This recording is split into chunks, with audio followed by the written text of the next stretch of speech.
Any time that you're war driving or anything else, if it's more than just the intrigue of finding out what's going on, you're after one thing, you're after data. And that data can be anything from social security numbers to credit card information to your identity information to financial information to client information to customer information.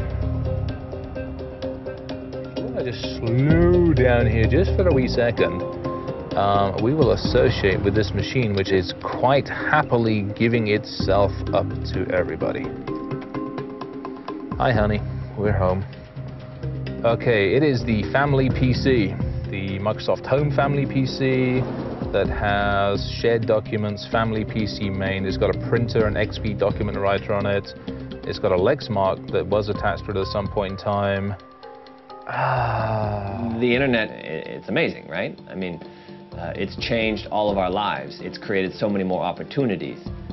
But at the same time, it's also created opportunities for criminals. Criminals look at it the same way we do. They're like, hey, I now have access to hundreds of millions of credit cards. Yippee.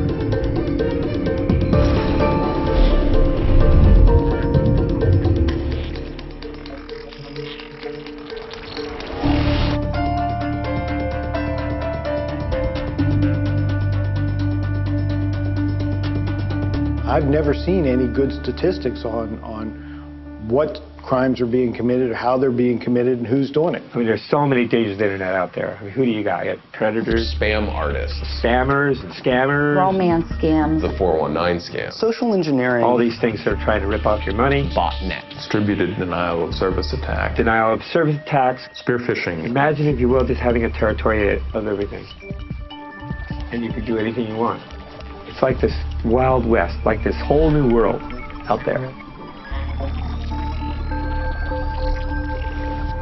Traditionally, I guess people would think of a hacker as somebody who uses their computer to inflict damage on another computer. You know, they infiltrate somebody's network and steal stuff. I want to know how things work, why things work, what makes them tick. Where did this get to? How did it get to? And why? It's just blazing hot curiosity. The same thing a lot of people feel when they see a no trespassing sign. They look at it and they go, oh, no trespassing. I wonder what's back there. That split second where you go, huh, I wonder what that is razor sharp with hackers. And they let their mind wander beyond that to the point where the sign becomes an invitation. So basically, in under a minute or so, we now have the ability to potentially access any one of the 6 other computers on their network, any files, any systems in their home in under a minute. Well, minute and a half. This is a machine that's been pulled off of, you know, the Best Buy, brought home, plugged in with the wireless router, plugged in, and yeah, we've got a home computer. Sweet. So have I. I've got your home computer too. Right now our data is sort of flying out there and as code somewhere on an internet highway, and it's not like, okay, at home I know exactly where I've put my necklace, my checkbook, and all of that. It's not even that tangible. There is no privacy on the internet. There's none whatsoever. If you have your picture out there, if you have your email address, if you've posted to a blog or whatever, there's no privacy. We're driving along in, you know, somewhat rush hour traffic, and we're surfing people's PDAs, cell phones, remote devices, laptops that are turned on, and we're watching all of this stuff all using Bluetooth. We are currently monitoring 11 different devices that we would be able to actually pull services, pull information off of. For that particular one that we were following, the LG phone, we now know what the password is for that LG voice gateway. I can now access that phone voicemail. Cyber is invisible. And if you can't see it, maybe it doesn't exist. It's just magic. It's almost like we've created this wizard class of people that understand how computer infrastructures work, and everybody else, to them, it's magic. But there are also, most likely, people who say, you know, that asshole in high school who put my head in the toilet and gave me a swirly, I am going to f up his credit card. His credit score is going into the toilet where my head was. So take that, motherfucker. to a certain extent, it's a culture of misfits. It's a culture of people who never really fit in with society. I mean, some of these folks like were the nerds or the geeks in school, and to a certain extent, they were outsiders. In the early days, phone phreaks, they were mesmerized by the phone system. I mean, it was this amazing global computer. Back then, it was like a crossbar system, mechanical computers, and if you ever drove by an old phone switch, you could hear outside, it sounded like typewriters.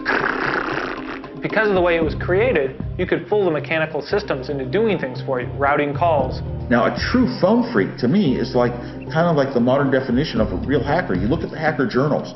There's a strong ethic. You aren't doing this to rip people off or make money. You're doing it to explore with funny things, unusual, unexpected things that a system does. One of the most famous phone phreaks was a fellow named John Draper, and he's also known as Captain Crunch, and a lot has been written about him over the years. I used my musical knowledge and perfect pitch to tune the oscillators up, and I had it working in about 45 minutes out of my parts, a box. It was just, we had to push 2 buttons to make the number. John's first arrest for phone phreaking was in 1972, and he had been using a blue box. This was down in the South Bay area, down in Los Gatos. They handed out 18 indictments, and I was in everybody's phone book. Who is this guy? This guy must be the kingpin. Let's nail this guy. So I was probably just on this side of the fence of getting in a lot of trouble, and John was just barely over it. Once I got busted, I had to tell everybody else in jail how to do it. The cat got out of the bag. Immediately they started losing lots and lots of money. If somebody offers you $5,000, $10,000, whatever the number is, there's going to be a number where you're going to say, oh yeah, sure, I'll make you one of those boxes. And maybe some money changed hands, and the next thing you know, the mob has this technology. And as more and more hackers get thrown in jail, more and more opportunities for these criminals to get connected to the right kind of hackers for all this stuff happening, and now all this stuff's happening today, and that's how it all starts, I think. The same sort of mind that makes somebody interested in solving the puzzle of the telephone network and how it all works is also the same sort of mind that makes somebody a good computer programmer, makes somebody interested in how computer operating systems work, and eventually computer networks. And so it becomes, in some ways, a much bigger playing field for them and a much richer thing, 20, 30, 40 years later. So, in some ways I follow the rules, but in other ways I'm like, yeah, I follow the rules, but poker, yeah, I can play with them too. Well, if you notice our badge, I made it look like an old Western Marshals badge because cyberspace is like the old Wild West. There's not a whole lot of laws governing, and you kind of do what you want, and even if there are laws, there aren't marshals out there to enforce it.